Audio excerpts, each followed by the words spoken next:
What's up? Got a fresh engine, fresh transmission, and the 40. You know what that means. New video time.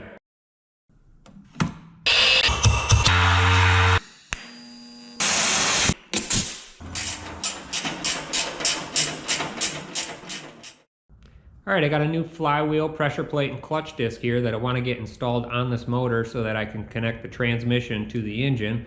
Once that happens, I'm going to try and get the whole thing put into the truck. So here we go. Alright, this is the clutch. It's from South Bend. It's slightly larger than stock, and the first thing I want to do is get the flywheel installed on the back of the crankshaft.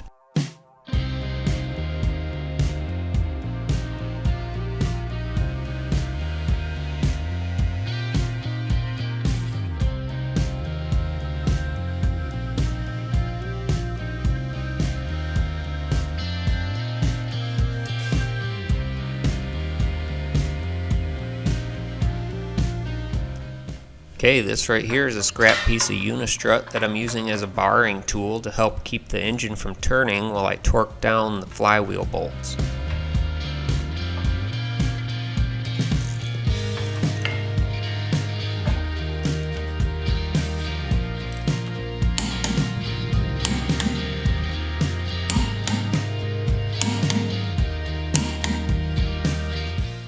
Okay, now that that's done, it's time to clean the flywheel with some brake clean and install the clutch disc. And to do that, you just use the centering tool that comes with the disc.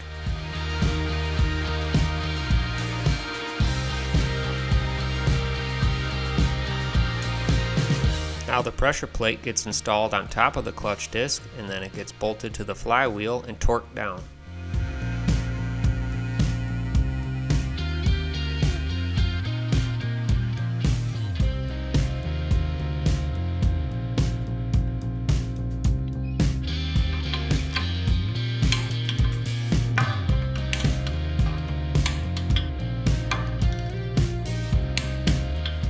On the transmission side of things, we got a new clutch fork, throwout bearing, and pivot ball, and this just slides right over the input shaft of the transmission.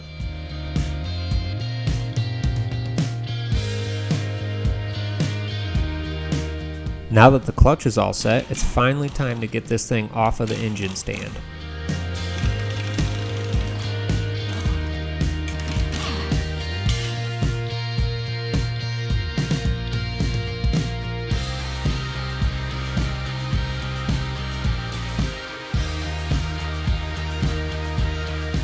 Now that the engine stands out of the way, I can install the vacuum pump / power steering pump where the engine stand used to bolt.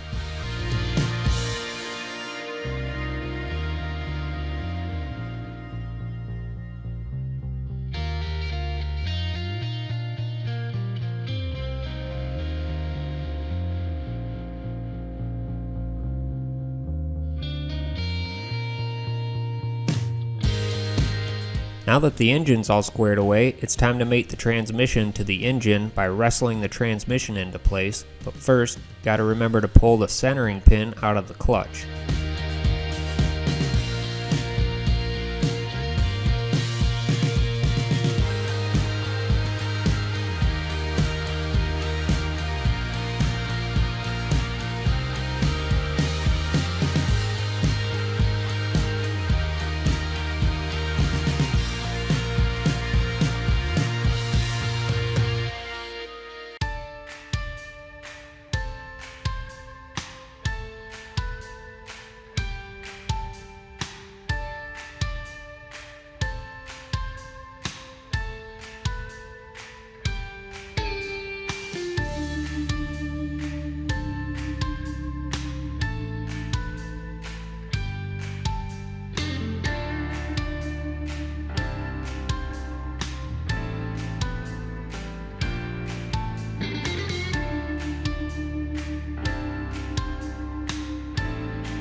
Okay, here's the engine and transmission all bolted together, and that just means that it's finally time to try and put this thing in the truck. Okay, to do this, I'm going to push the capacities of this Harbor Freight cherry picker to the extreme because I've got it in the 1-ton setting, but the engine weighs about 1,200 pounds and the transmission and the transfer case weigh a couple hundred pounds each. So this thing is right at the limit of that 1-ton capacity, which is kind of sketchy. It's also the reason why I put all these towels on the frame and on the truck to prevent anything from getting scratched up if the thing slips. So I just have to take my time and try and stick this thing into the frame.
Alright, I've got the engine mostly in place. Here you can see how close the chains come to the firewall and how tight everything is around the engine on the firewall, which is why I had to be so careful putting it in. Now the next thing I need to do is bolt the motor mounts in.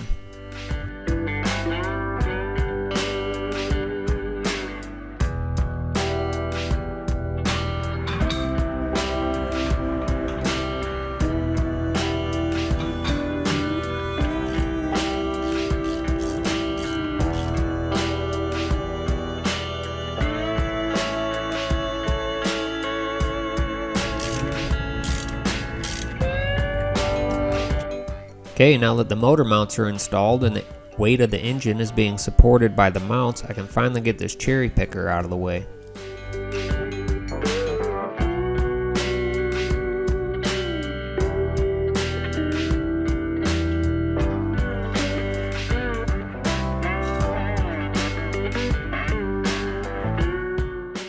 Okay, here it is in its final resting place, which is a huge milestone for the progress on this thing so far. Also, I think it looks pretty sweet.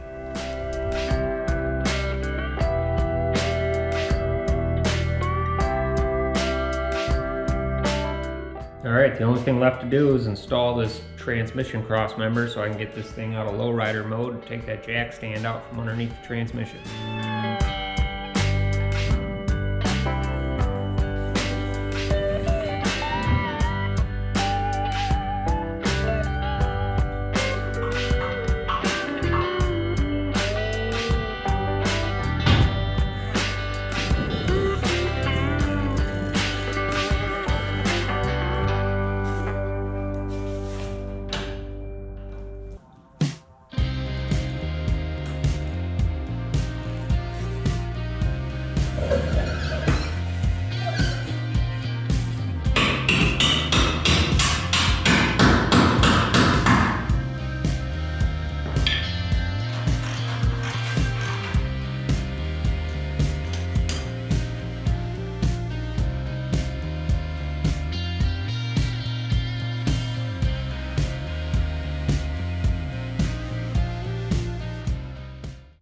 Alright, now that the engine and transmission are installed in the truck, there's still a ton more work I need to do to this thing.